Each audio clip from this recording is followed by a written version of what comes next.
10 में आज 8-7 पाठ पढ़ेंगे। विकास विकास के बारे में बच्चों, विकास का अर्थ क्या है उसके बारे में बता रहे हैं। विकास किसी देश की सर्वांगीण विकास पर निर्भर करता है। स्वतंत्रता, सुरक्षा, दूसरे से सम्मान मिलने की इच्छा, आर्थिक समानता और जीवन जीने का उच्च स्तर आज सभी विकास महत्वपूर्ण भाग हैं। बच्चों, राष्ट्रीय विकास क्या है? राष्ट्रीय विकास के बारे में, राष्ट्रीय विकास व्यक्ति विभिन्न लक्ष्यों की तलाश करते हैं और राष्ट्रीय विकास के संदर्भ में उनके उद्देश्य भी अलग अलग होने की संभावना रहती है।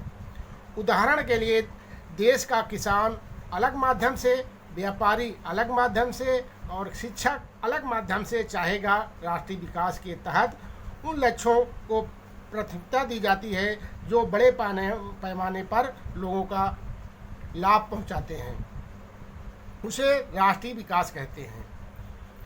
ऐसे ही हम विकास के निर्भर पर उसकी आय के बारे में बताएंगे। प्रति व्यक्ति आय क्या है? प्रति व्यक्ति आय क्या है? प्रति व्यक्ति आय किसी देश या राज्य की तुलना करने में सहायक है। इसकी गणना कुल आबादी द्वारा देश की कुल आय को विभाजित करके की जाती है, उसे प्रति व्यक्ति आय कहते हैं। बच्चों, आर्थिक विकास के बारे में बताएंगे। आर्थिक विकास है क्या? आर्थिक विकास वह परिस्थिति है जिसमें कोई देश अर्थव्यवस्था के क्षेत्र में इतनी प्रगति करे जो उसकी जनसंख्या वृद्धि दर से अधिक हो। भारत का जो साक्षरता दर 2011 की जनगणना के अनुसार 74.04% है। भारत में साक्षरता दर सबसे अधिक केरल राज्य में है जो 93.91% है और बिहार में सबसे कम साक्षरता दर है जो 63.82% है। ऐसे ही भारत में जो शिशु मृत्यु दर सबसे कम वाला जो राज्य है वो केरल राज्य है। बच्चों, आज हम उसी विकास के अंतर्गत सरकार द्वारा जो कुछ प्रणालियाँ सुविधाएं चलाई गई हैं, जैसे सार्वजनिक वितरण प्रणाली एवं राशनिंग प्रणाली। सार्वजनिक वितरण प्रणाली क्या है उसके बारे में बताएंगे बच्चों। सार्वजनिक वितरण प्रणाली एक ऐसी व्यवस्था है जिसमें आवश्यक उपभोग की कुछ वस्तुएं अथवा खाद्यान्न पदार्थ को न्यूनतम मूल्य पर लोगों को उपलब्ध कराया जाता है, उसे हम सार्वजनिक वितरण प्रणाली कहते हैं। सार्वजनिक वितरण प्रणाली के उद्देश्य क्या हैं?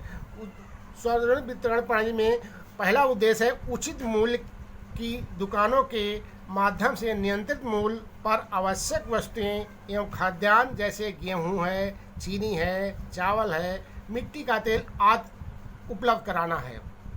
दूसरा उद्देश्य है साधारण व्यक्ति को महंगाई के प्रभाव से बचाना है।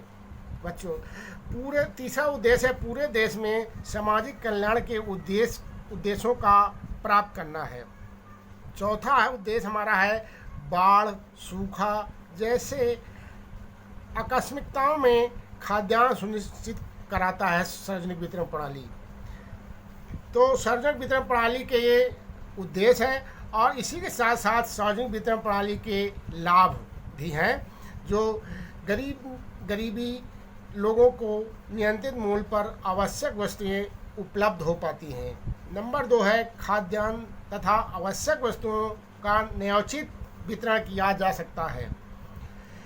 नंबर 3 जो लाभ है जमाखोरी, कालाबाजारी जैसे समाज विरोधी तथा अन्य कार्यों पर नियंत्रण हो पाता है। चौथा लाभ ये है कि इससे समाजवादी तथा लोकतांत्रिक प्रणाली की स्थापना होती है। सार्वजनिक वितरण प्रणाली की लाभ के साथ साथ हानियां भी हैं बच्चों। सार्वजनिक वितरण प्रणाली की हानियां क्या? नंबर 1 है, पहला इसमें यह है कि भ्रष्टाचार सार्वजनिक वितरण प्रणाली का सबसे बड़ा दोष है। दूसरा है लाल फीताशाही, जिसे हम नौकरशाही भी कहते हैं। सार्वजनिक वितरण प्रणाली के अंतर्गत सरकारी नौकरशाही अत्यधिक प्रभावी है। लाल फीताशाही के कारण अनाज गोदामों में सड़ जाता है और वो लोगों तक वो वितरण नहीं हो पाता है। तीसरा कमी जो है, उचित नियंत्रण का अभाव है। हमारे जो सार्वजनिक वितरण प्रणाली में उसको उस नियंत्रण का अभाव है। चौथा जो अकुशल प्रबंधन के कारण खाद्यान्न की खरीद से लेकर वितरण तक सरकार को भारी राजस्व की हानि होती है।